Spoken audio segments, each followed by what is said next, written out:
میرا بھی نام شامل کیا گیا، تو اس بات کا لحاظ رکھتے ہوئے میں بھی چند منٹ آپ کے لینا چاہوں گا، اور اس میں انشاءاللہ تعالی بہت ہی اہم باتیں آپ حضرات کو بتائی جائے گی۔ الحمدللہ رب العالمین، الصلاۃ والسلام علی سید الانبیاء والمرسلین وعلی آلہ وصحبہ اجمعین، اما بعد فقد قال اللہ تبارک وتعالی فی کلامہ العظیم، اعوذ باللہ من الشیطان الرجیم، بسم اللہ الرحمن الرحیم، ان اللہ وملائکتہ یصلون علی النبی یا ایھا الذین آمنوا صلوا علیہ وسلموا تسلیما، اللهم صل علی سیدنا محمد وعلی آل سیدنا محمد کما تحب وترضى ان تصلی علیہ صلاۃ وسلاما دائما علیک یا سیدی یا حبیبی یا رسول اللہ صلی اللہ تعالی علیہ وسلم۔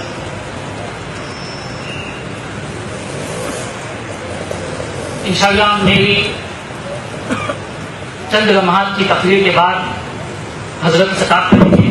حضرت مولانا مولوی مفتی عبدالحق رضوی آج کے جو مقرر خصوصی جو الجامعۃ الاشرفیہ مبارک پور سے تشریف لائے ہیں، آپ حضرات کو معلوم ہونا چاہیے کہ الجامعۃ الاشرفیہ یہ آج ہندوستان کا اہل سنت والجماعت کا، ہندوستان میں اہل سنت والجماعت کا سب سے بڑا مدرسہ ہے، جس میں تقریباً 2500 طلباء اکرام تعلیم پا رہے ہیں۔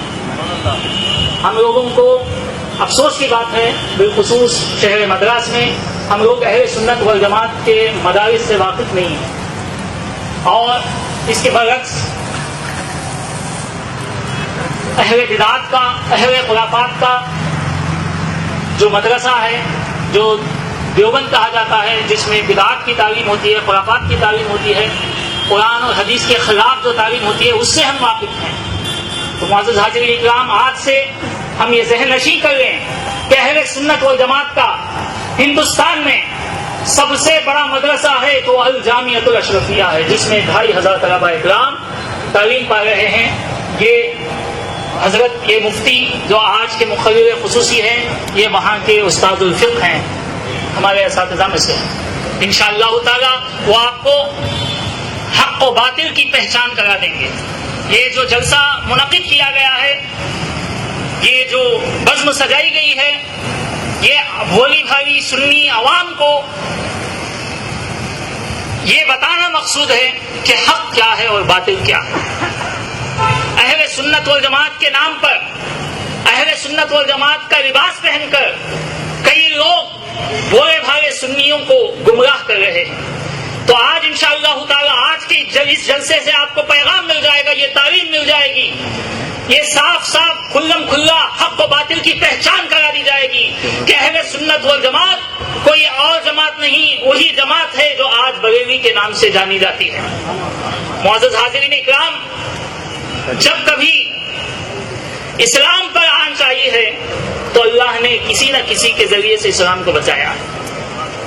تاریخ اسلام اٹھا کر دیکھ لیں، تاریخ گواہ ہے کہ جب منکرین زکوٰۃ، حضرت صدیق اکبر کے زمانے میں منکرین زکوٰۃ نے سر اٹھایا تو اللہ نے منکرین زکوٰۃ و مرتدین کو نیست و نابود کرنے کے لیے صدیق اکبر کو کھڑا کیا، بادیوں کے فتنوں کو ختم کرنے کے لیے حضرت عمر فاروق کو کھڑا کیا، مصری باغیوں کو کچلنے کے لیے حضرت عثمان غنی کو کھڑا کیا، خوارج کو نیست و نابود کرنے کے لیے ان کا نام و نشان اس زمین سے مٹانے کے لیے حضرت علی کرم اللہ وجہہ کو کھڑا کیا، یزیدیوں کو ختم کرنے کے لیے، ان کا منہ کالا کرنے کے لیے امام حسین رضی اللہ تعالیٰ عنہ کو کھڑا کیا۔ اکبر کا ہندوستان میں اگر دیکھیں، اکبر کا اس دین الہی کو جو نیا دین لایا تھا، دین الہی کو ختم کرنے کے لیے، تاریخ کے صفحات سے مٹانے کے لیے امام ربانی مجدد الف ثانی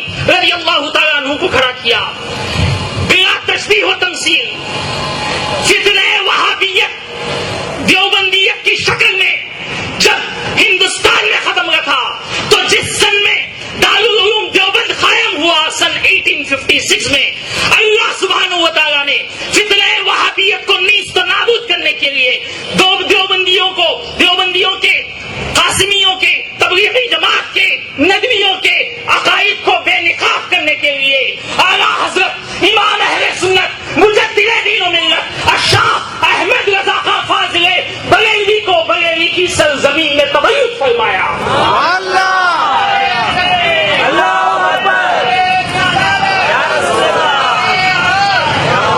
معزز حاضرین زندہ باد. معزز سامعین اکرام، اعلیٰ حضرت امام احمد رضا فاضل بریلوی کا جو احسان ہے پوری دنیا اسلام پر، بالخصوص ہندوستان بڑے صغیر ہند و پاک کے مسلمانوں پر، کہ اگر وہ نہ ہوتے تو پتہ نہیں آج سنیت کا حال کیا ہوتا.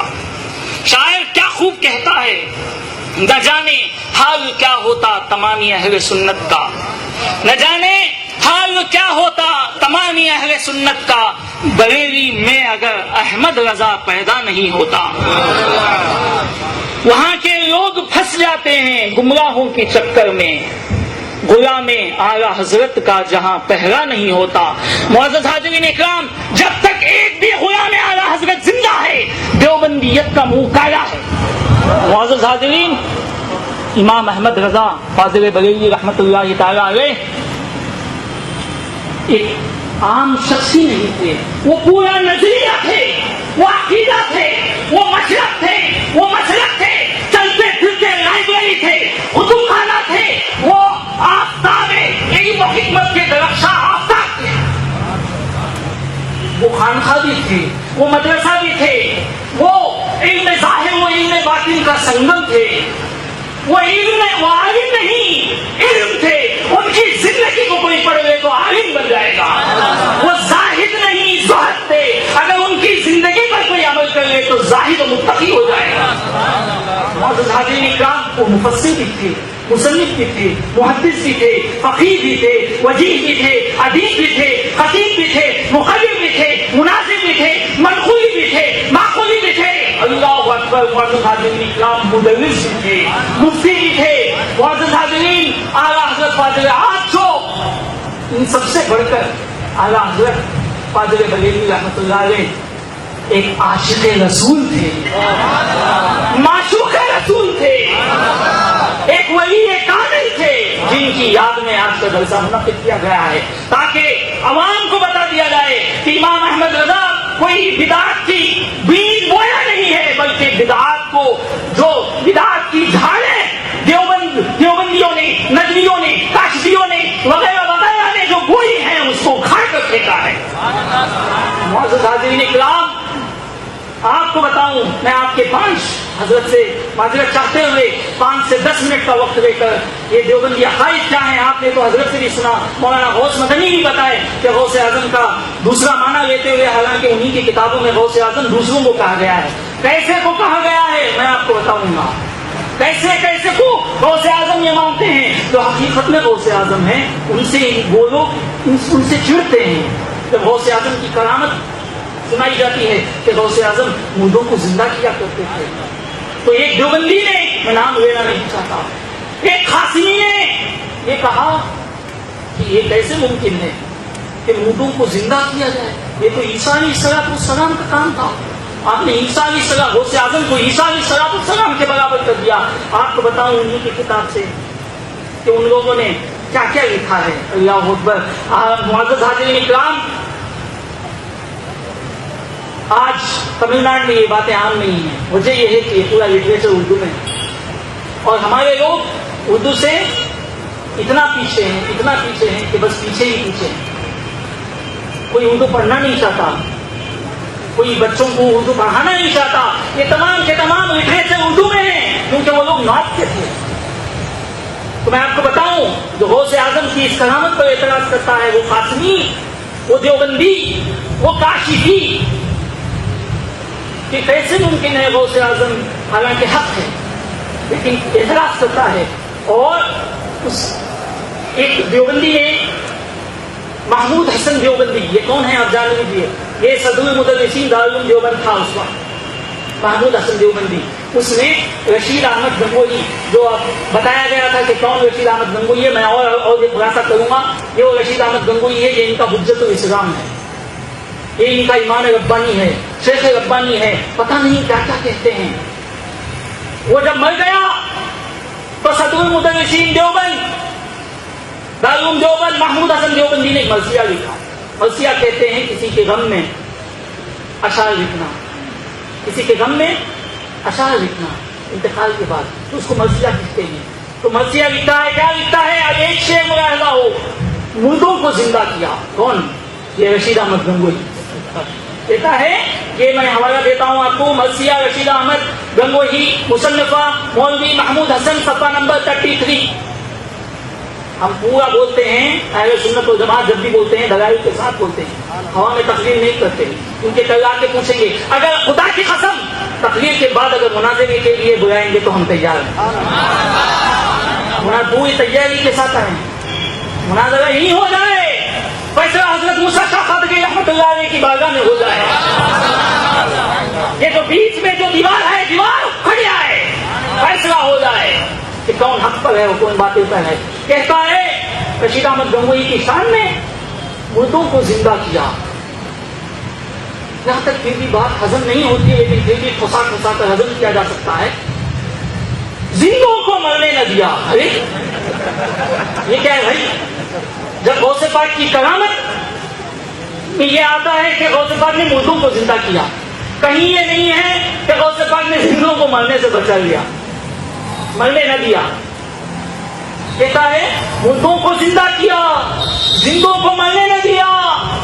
آگے اس مسیحائی کو دیکھیں، ذلیل نے مر گیا، وہ خود مر گیا،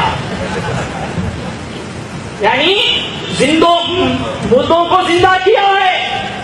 بڑی بات یہ ہے عیسیٰ علیہ السلام بھی مردوں کو زندہ کیا کرتے تھے، یحیی الموتیٰ بإذن اللہ، قرآن کہتا ہے عیسیٰ علیہ السلام اللہ کے حکم سے مردوں کو زندہ کرتے تھے۔